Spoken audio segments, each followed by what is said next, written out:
Hi everybody, and we welcome you in to Gold and Blue Now for Friday. I'm Tony Caridi. The Mountaineer basketball team back onto the winning track after last night's victory over Alcorn State. After it was over, head coach Bob Huggins gave this overview of his team's performance. I mean, can we be honest? Who looked at the schedule didn't think we'd win this one?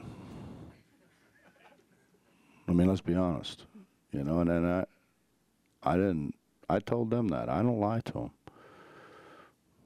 And that's what the older guys will tell the freshmen. If he says they're good, now they're good. And if they're not, he'll tell you they're not. Obviously, the big win, a good feeling for the Mountaineer players. Now they'll set their focus on Tuesday's game in Charleston against Morehead State. We're going to play Morehead State, and then it starts. And then it's really good games, you know, Miami, Mississippi State, Kansas State, all that. So we got to just keep playing like this and actually get better every day. Not to say Morehead State is not going to be a tough one, but after that, it's all uphill. We got big battles every night. So we got to. That's why I was saying this is a great one for us. Hopefully, Morehead State could be a great one for us, and we just be on the right track going into our big games. Football now, of course, the Mountaineers do have the weekend off, but there's a lot of activity in the conference that will have an impact on the Big East Conference race. For that and more, with a Big East Roundup, here's Kyle Wiggs. Thanks, Tony. Mountaineer fans will be watching very closely the two Big East Conference games scheduled for this week at noon on Saturday. First of all, it'll be Cincinnati playing at Rutgers. Also, Louisville plays on the road at Connecticut. Mountaineers are trying to still catch the Bearcats in the standings, while it would be nice if Louisville suffered another conference loss as well, as they still have the tiebreaker on West Virginia. Life without Zach Collaros will continue for Cincinnati coach Butch Jones. Again, as the Bearcats play at Rutgers, it'll be the youngster, Munchie Lego, making his first career start at quarterback. Well, I think, first of all, the formula for winning doesn't change. You know, that's scoring touchdowns in the red zone and taking care of the football on offense and not having untimely penalties. You know, the big thing with Munchie probably, you know, will open it up.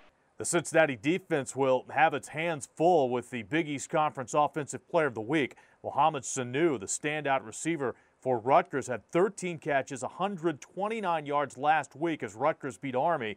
He has broken Larry Fitzgerald's conference record with 94 receptions this year. Also at noon on Saturday, Louisville plays on the road at Connecticut. The Cardinals had their three-game winning streak snapped last week. Coach Charlie Strong disappointed in the effort in the loss to Pitt.